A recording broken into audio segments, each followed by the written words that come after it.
Hello friends, कैसे हो आप लोग। दोस्तों, सबसे पहले आप लोगों को एक छोटा सा फैक्ट बताता हूँ।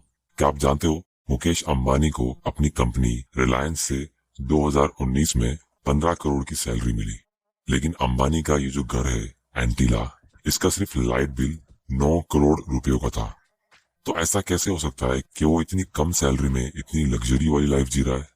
उसका आंसर सिंपल है दोस्तों। मुकेश अंबानी ने 2019 तक रिलायंस के 293 करोड़ शेयर्स होल्ड करके रखे थे, और रिलायंस ने पिछले साल सिर्फ 6.5 रुपया पर शेयर का डिविडेंड डिक्लेयर किया था, लेकिन मुकेश अंबानी के लिए वो हुआ 19,000 करोड़।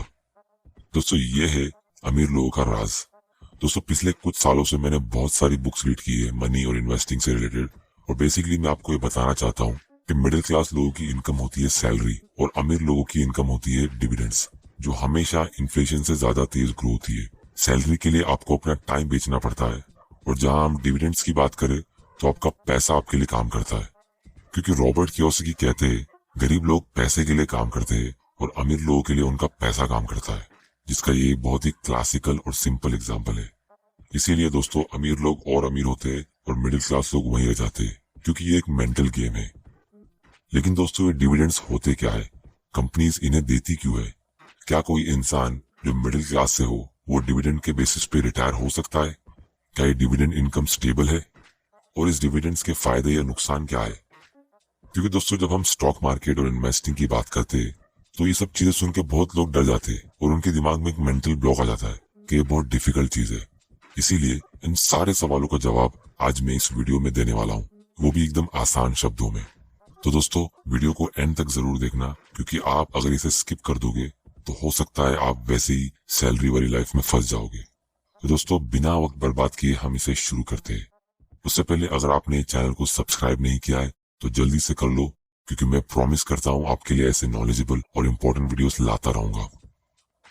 तो सबसे पहला सवाल आपके मन में आ रहा होगा कि ये डिविडेंड्स होते क्या है। इसका अगर मैं एक सिंपल और शॉर्ट सा आंसर दूं तो वो ये होता है कि दोस्तों, जब आप किसी कंपनी का स्टॉक खरीदते हो तो आप उस कंपनी के 0.000 समथिंग मालिक बन जाते हो। मतलब उस कंपनी का छोटा सा टुकड़ा आपके नाम होता है, और जब उस कंपनी का स्टॉक आप होल्ड करके रखते हो तो आप प्रॉफिट्स के 0.000 समथिंग हकदार बन जाते हो। अगर उस कंपनी ने उस साल बहुत ही बढ़िया प्रॉफिट्स कमाया तो ये आपके लिए बहुत ही गुड न्यूज होगी, क्योंकि वो प्रॉफिट्स घूम फिर के आपके पास ही आने वाला है। कंपनी के बोर्ड, जिसमें बहुत सारे डायरेक्टर्स होते हैं, वो डिसाइड करेंगे कि उस प्रॉफिट्स को शेयर होल्डर्स को पे करना है या वो रिटेन करना है। तो दोस्तों, ये कंपनी डिविडेंड्स पे करती क्यों है? अगर ये कंपनी बड़ी और मैच्योर है, जिसमें और ग्रोथ का स्कोप नहीं है, तो डायरेक्टर्स यूजुअली डिविडेंड पे करते।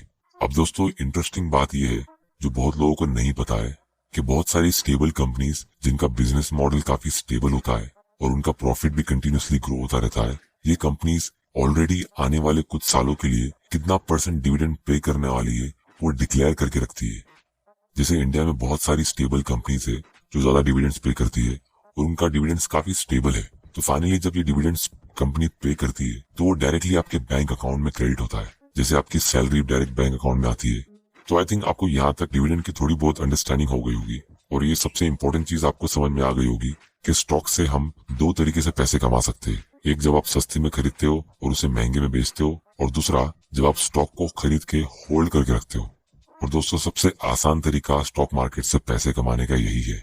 और अगर आप रिकॉर्ड चेक करोगे, पिछले 100 साल में दुनिया के जितने भी अमीर लोगों ने अपनी दौलत बनाई है वो स्टॉक्स को होल्ड कर ही कमाई है। जब हम स्टॉक मार्केट की बात सुनते तो हम हमेशा यही सुनते कि स्टॉक खरीदना कब है, बेचना कब है। लेकिन आप अगर वॉरेन बफे का रिकॉर्ड चेक करोगे तो उन्होंने अपनी लाइफ में कभी स्टॉक्स को बेचा ही नहीं है। उन्होंने वही कंपनी का स्टॉक्स बेचा है जो बिल्कुल खराब हो गई हो, वरना यूजुअली अच्छी कंपनीज के वो स्टॉक्स खरीद कर होल्ड करके रखते हो। जिसे आप यहाँ पे कोका कोला का एग्जांपल देख सकते हो।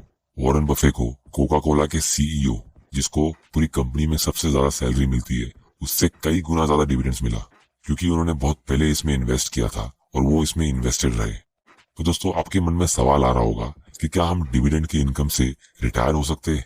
क्या ये स्टेबल है? ठीक है, देख लेते हैं। दोस्तों, जब हम रिटायरमेंट की बात करते हैं तो हमें एक कड़वा सच जान लेना चाहिए कि हम 99% इंडियंस रिटायरमेंट के बारे में सोचते ही नहीं है। हमारे लिए रिटायरमेंट प्लान मतलब हमारे बच्चे, ताकि जब वो बड़े होंगे तो हमें सपोर्ट करेंगे।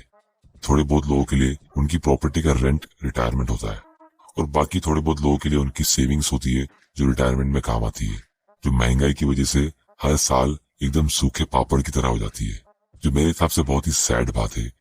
क्योंकि रियल एस्टेट में इन्वेस्ट करने के लिए आपको बहुत बड़ा अमाउंट चाहिए और स्टॉक के बारे में तो कोई बात ही नहीं करता है क्योंकि वो बहुत रिस्की लगता है। तो चलिए आगे बढ़ते हैं सेकंड पार्ट की तरफ कि हम डिविडेंड्स के थ्रू रिटायर कैसे हो सकते हैं। तो दोस्तों सबसे पहले मुझे बहुत लोग कहते हैं कि स्टॉक्स बहुत रिस्की है, लेकिन दोस्तों मैं बता रहा हूँ स्टॉक्स बिल्कुल भी रिस्की नहीं है। इसमें नहीं इन्वेस्ट करना उससे बड़ा रिस्क है और ये चीज आपको वीडियो के एंड होने से पहले बिल्कुल समझ में आ जाएगी।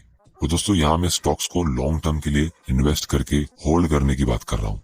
मतलब आप ऐसे स्टॉक्स खरीदोगे जिसे आप सिर्फ खरीद कर बेचने की चिंता ही नहीं कर रहे हो।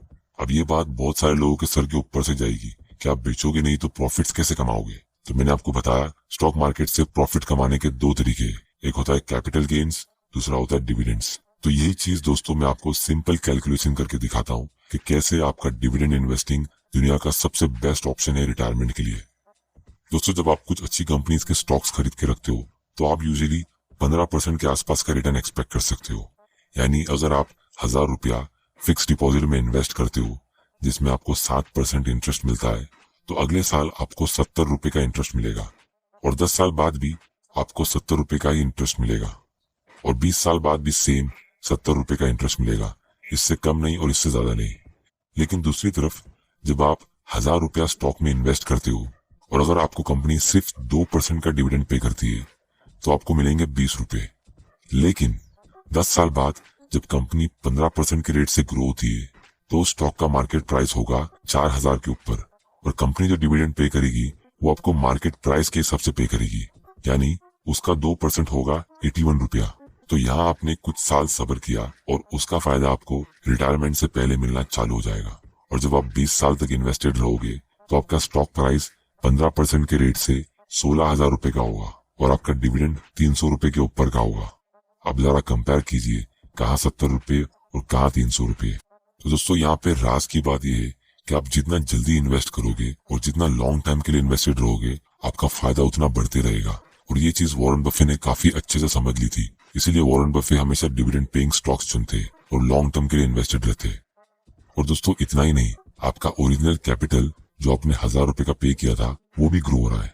जहाँ पे फिक्स डिपॉजिट में अगर आप इन्वेस्ट करोगे तो आपको 1000 रुपए मिलेगा और कुछ सालों बाद उस 1000 रुपए की इतनी वैल्यू होगी भी नहीं। लेकिन यहाँ पे आपका स्टॉक्स में इन्वेस्ट किया हुआ पैसा वो भी ग्रो होगा और उसके साथ आपका इनकम भी ग्रो होगा। तो दोस्तों अगर आप अभी यंग हो अपने 20s या 30s में तो आप ये स्ट्रेटेजी यूज करके आसानी से अपने 40th बर्थडे से पहले रिटायर हो सकते हो। और दोस्तों अगर आपको स्टॉक्स में पैसे डूबने का डर है तो यहाँ आप 10 से 15 कंपनीज का पोर्टफोलियो क्रिएट कर सकते हो। और अगर आपको ये भी नहीं समझ आ रहा तो आप डिविडेंड पेइंग इंडेक्स फंड में इन्वेस्ट कर सकते हो जिसमें आपको कंपनी की रिसर्च करने की जरूरत ही नहीं पड़ेगी। अब दोस्तों यहाँ पे मैं थोड़ी बहुत रिसर्च करके आपके लिए एक डेटा लेकर आया हूँ जो बिल्कुल आपके सामने है। ये पिछले 40 साल का इंडिया का डेटा है जिसमें आप देख सकते हो सेंसेक्स जो इंडिया का इंडेक्स है, इसमें 30 बड़ी कंपनी का एवरेज ग्रोथ रेट ट्रैक होता है जिसने हमें ऑन एन एवरेज 15% का ग्रोथ प्रोवाइड किया है पिछले 40 साल में। और दोस्तों सबसे इम्पोर्टेंट बात यह है कि ये रिटर्न्स बिना डिविडेंड्स के। तो अगर आप अपनी वर्किंग एज में डिविडेंड्स री इन्वेस्ट करते हो तो आप शॉक हो जाओगे ये जान के कि उस छोटे से अमाउंट को री इन्वेस्ट करने से कितना बड़ा फायदा होता है। दोस्तों ये सारा खेल कंपाउंडिंग का है जिसमें मैं एक डिटेल वीडियो बनाने वाला हूँ, क्योंकि कंपाउंडिंग एक लॉन्ग टर्म गेम है जो हर किसी के बस की बात नहीं है, क्योंकि इसमें टाइम लगता है, पेशेंस की जरूरत है। वॉरेन बफेट हर साल अपने शेयर होल्डर्स को एक लेटर लिखते हैं जिसमें उन्होंने एक बहुत ही बढ़िया बात लिखी थी, वो ये, the stock market is a device for transferring money from the impatient to the patient. यानी आप अगर सब्र करोगे तो आप गारंटीड है कि आप उससे पैसा कमाओगे ही कमाओगे। और ये चीज आप इस आदमी के रिकॉर्ड को देखकर पता लगा सकते हो। और दोस्तों आपको मैं बताना चाहूंगा कि डिविडेंड इन्वेस्टिंग का कॉन्सेप्ट नया नहीं है। आज से लगभग 150 साल पहले दुनिया के सबसे अमीर आदमी ने एक बात कही थी, do you know the only thing that gives me pleasure, it is to see my dividends coming in. वो उसने क्यों कहा था जरा गौर कीजिए, क्योंकि मिडिल क्लास के लोगों को इनकम का एसएमएस सिर्फ एक कंपनी से आता है, लेकिन अमीर लोगों को उनकी इनकम का एसएमएस 10-15 कंपनी से आता है। और दोस्तों लास्टली इन्वेस्टिंग काफी सिंपल है लेकिन इजी नहीं है। इस सिंपल प्रोसेस को कॉम्प्लिकेटेड बनाते हैं फाइनेंशियल इंडस्ट्रीज के लोग जो आपसे पैसा कमाना चाहते हैं। और कुछ लोगों के लिए इन्वेस्टिंग हमेशा डिफिकल्ट रहेगी, जो कॉमन सेंस यूज नहीं कर सकते, जिनको लालच होती है, क्योंकि investing is all about common sense. और मेरे हिसाब से दुनिया में अमीर बनना इससे ज्यादा आसान पहले कभी नहीं था। आपको थोड़ा बहुत फाइनेंस को सीखना होगा और फाइनेंशियली अनब्रेकेबल बनना पड़ेगा। तो दोस्तों, आई होप आपको इस वीडियो से कुछ सीखने मिला हो।